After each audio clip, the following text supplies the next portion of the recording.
Bueno muchachos, espero que se encuentren muy bien. Esta es la guía número 6 de química para los estudiantes del grado décimo y vamos a trabajar sobre la tabla periódica, cómo está organizada, cuáles son las propiedades de algunos de sus elementos para que aprendamos a trabajar con ella. Les recomiendo que tengan a mano la tabla periódica de ustedes para que vamos haciendo comparaciones y vamos identificando con nuestra tabla periódica para aprenderla a manejar adecuadamente. Entonces en esta actividad se les propone a ustedes escoger un elemento metálico y otro no metálico para que hagan una consulta sobre todas sus propiedades, sus características y además identifiquen el uso que se les da en la vida cotidiana a estos elementos. Y escojan una imagen donde se vea dónde se está utilizando el elemento que ustedes escogieron. Ustedes pueden ver en la guía, se les presentarán algunos links de tablas periódicas interactivas donde ustedes se paran sobre alguno de los elementos y ahí les da toda la información. Entonces acá también les doy el material pues como para hacer la consulta. Además, en la última diapositiva les presento la imagen de la tabla periódica interactiva que también lo encuentran en los links, donde cada elemento tiene la imagen de en qué se utiliza. Entonces ahí van a tener pues bastantes insumos para hacer una buena consulta. Lo importante es que presten atención, que tengan su tabla periódica para que puedan hacer comparaciones y relaciones y podemos hacer una actividad muy sencilla que ustedes pueden aprender mucho si lo aprovechan y lo hacen con la responsabilidad y con la mejor actitud. Entonces, antes de empezar, nuestra tabla periódica entonces está constituida por grupos y periodos. Los grupos son los que encontramos de forma vertical. Estos elementos de un mismo grupo tienen propiedades químicas similares, después vamos a profundizar un poquito más sobre eso, y comparten la configuración electrónica de la última capa. Los periodos es lo que encontramos en forma horizontal. Los elementos de un mismo periodo tienen los mismos niveles electrónicos, la misma cantidad de niveles electrónicos, y cada número atómico tiene una unidad mayor que el otro. Entonces, devolviéndonos a la guía anterior, donde yo les preguntaba que cuál era la diferencia de un átomo, cuál era la diferencia de un átomo con otro, no era la diferencia entre una teoría atómica y otra, porque para eso pues les puse a escoger lo más importante. Entonces, lo que ustedes debían decir, si habían entendido muy bien lo de la guía anterior, era que un elemento o un átomo se diferencia de otro elemento o de otro átomo es por el número de protones y electrones que presenta cada uno. La tabla periódica está organizada de esta manera. Se va aumentando su número atómico de a uno en uno. El número atómico, recuerde que nos representa el mismo número de protones y como los átomos son neutros, entonces un elemento tiene número de protones igual al número de electrones y los electrones están en los niveles de energía que acá en el dibujo está representado por esos círculos. El núcleo del átomo es lo que tiene los protones que tienen carga positiva y los neutrones que es lo que me generan la masa atómica y alrededor de ellos en los niveles y subniveles están girando los electrones. Nos hablaban ahorita de la última capa de los electrones que es bastante importante para nosotros poder hacer relaciones químicas entre compuestos y son estos electrones de la última capa que se llaman electrones de valencia que son los que nos van a decir cómo se relaciona un átomo con otro. Entonces, ¿qué diferencia un átomo de otro? El número de protones y electrones, ¿cierto? Eso es lo único que lo diferencia. Entonces, bueno, empecemos. Espero que tengan la tabla periódica de ustedes a la mano. Entonces les dije pues que los grupos son lo que encontramos en forma vertical. Acá está señalado con esta línea amarilla. Entonces en el grupo 1 podemos ver que está el hidrógeno, el litio, el sodio, el potasio, el rubidio y el cesio. Y se van enumerando de tal manera que encontramos 18 grupos en la tabla periódica. Mire que se va aumentando de manera horizontal de uno en uno, ¿cierto? Entonces el hidrógeno tiene un átomo como número atómico 1. ¿Qué quiere decir eso? Que tiene un protón. Continuamos al helio que tiene como número atómico el 2. ¿Qué quiere decir? Que tiene dos protones y así sucesivamente, ¿cierto? Ellos están ubicados de tal manera que cada grupo contiene unos elementos que tienen propiedades similares. Esto lo vamos a ver con más profundidad en las diapositivas siguientes. Entonces vemos que se enumeran de esta manera. Ya los enumeramos del 1 al 18, pero la forma correcta es 1A, 2A. Los elementos que están en el grupo del 3 al 12 los vamos a esperar un momentico y pasamos al 13, que se volvería el 3A, 4A, 5A, 6A, 7A y 8A. Pero nosotros encontramos en las tablas periódicas que estos grupos se enumeran es con un número romano y esa letra mayúscula. Vamos a verlo acá. Acá está la tabla periódica completa. En las anteriores, pues por facilidad, solamente les ponía 6 periodos o 6 niveles, pero acá está completa. Y vemos también que están enumeradas del 1 al 18 como lo habíamos hecho inicialmente y también tiene su numeración con números romanos. Entonces el grupo 1A, 2A, pasamos al 13 que es el 3A, 4A, 5A, 6A, 7A, 8A. Vemos que en los elementos del grupo 3 al 12 tienen una numeración B, ¿cierto? Y esto tiene unas características especiales que ya después las vamos a ver. Entonces, pasemos a los periodos. Los periodos entonces son los grupos que están en forma o que están ubicados de forma horizontal. Entonces acá podemos ver que el primer periodo entonces está constituido por el hidrógeno y el helio. El segundo periodo estaría con el litio, el berilio, el boro, el carbono, el nitrógeno, el oxígeno, el flúor y el neón. Son los que están subrayaditos con el color morado. Entonces, y así sucesivamente hasta el nivel 7. Acá tenemos hasta el 6, pero para lo que necesitamos pues de ubicación, con esto nos sirve.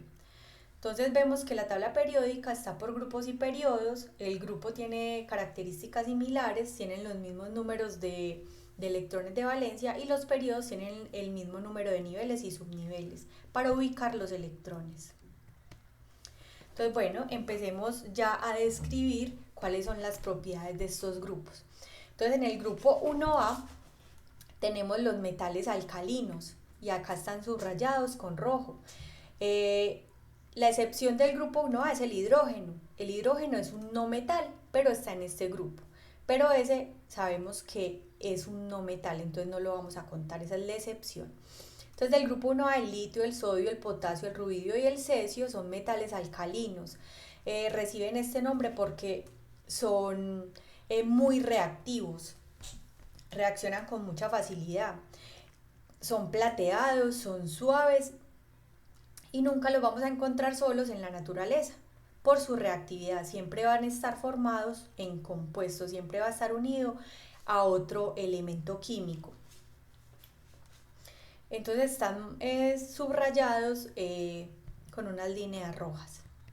Pasamos a los metales alcalinotérreos. Entonces sabemos que todos los elementos de un mismo grupo tienen estas mismas propiedades. Entonces los metales alcalinotérreos son los del grupo 2A. Son también muy reactivos, no tanto como los alcalinos, pero también son bastante reactivos.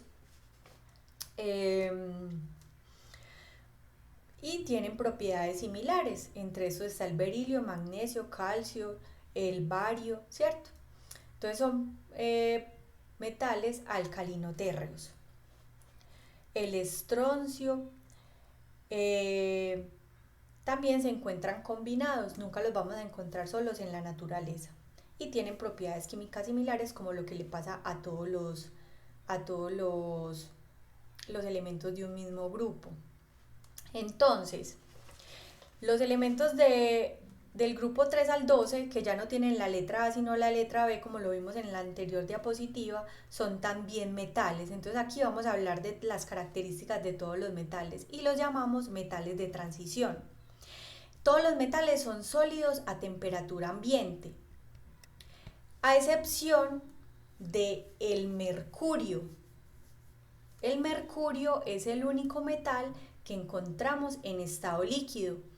Y gracias a esta propiedad de su estado en líquido se pueden trabajar con los termómetros. Muchos de los termómetros que se utilizan es gracias a la propiedad del mercurio de ser líquido. Las propiedades de los metales son maleables, quiere decir que se pueden formar láminas con ellos. son dúctiles, que se pueden formar hilos con ellos y gracias a esto podemos tener la energía eléctrica. Los metales son muy buenos conductores de la electricidad, del calor, y el cobre es uno de ellos, donde nosotros los cables eléctricos son a partir de cables de cobre, ¿cierto? Que conducen muy bien la corriente eléctrica. Eh, entonces ahora vamos a pasar a trabajar con los no metales. Ya habíamos visto entonces que el hidrógeno es una excepción del grupo 1A. El hidrógeno es un no metal, por eso está subrayadito con verde.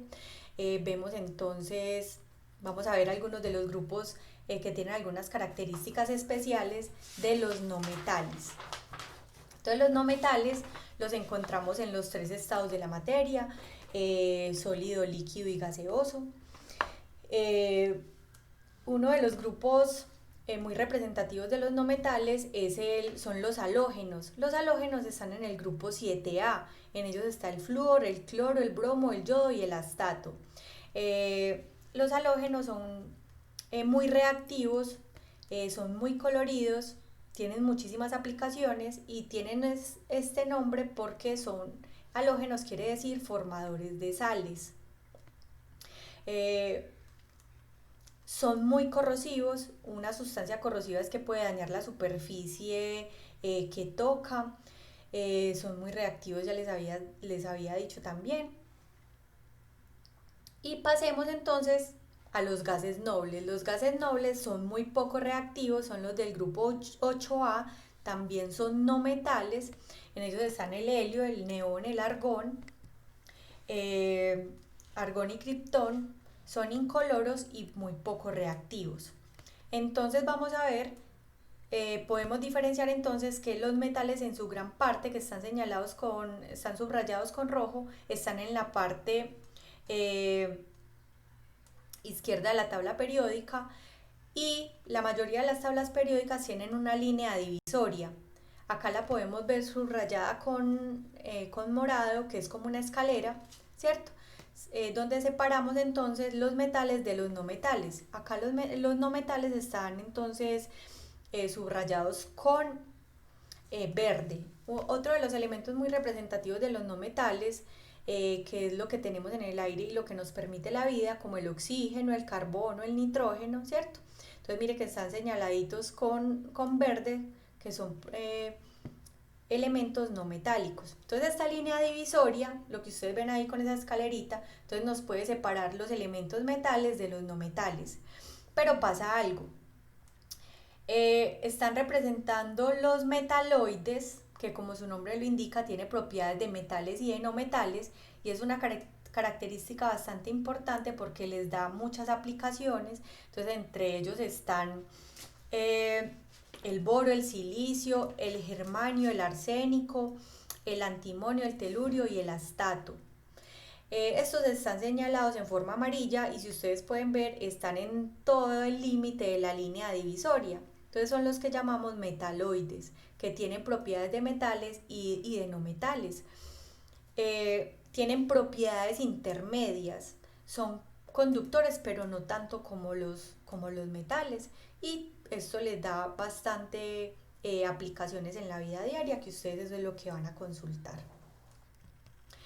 Entonces, como les había dicho, al final pues de la presentación les mostraba una tabla periódica ustedes la tienen en el link, donde les muestran cada elemento con su aplicación o en lo que se utiliza o en lo que se encuentra en la vida diaria. Entonces esa es la actividad que yo les estoy pidiendo, que ustedes seleccionen un metal, un no metal, consulten todas sus propiedades, todas sus características y a través de una imagen expliquen en qué se utiliza en la vida diaria. Entonces esto es una explicación muy sencilla, muy breve, sobre cómo está constituida la tabla periódica y toda la información que ella nos da, y ustedes con la actividad que les propongo entonces van a profundizar un poquito más. Espero que hayan entendido, que haya sido de claridad la explicación y que disfruten la actividad. Hasta luego, que estén muy bien.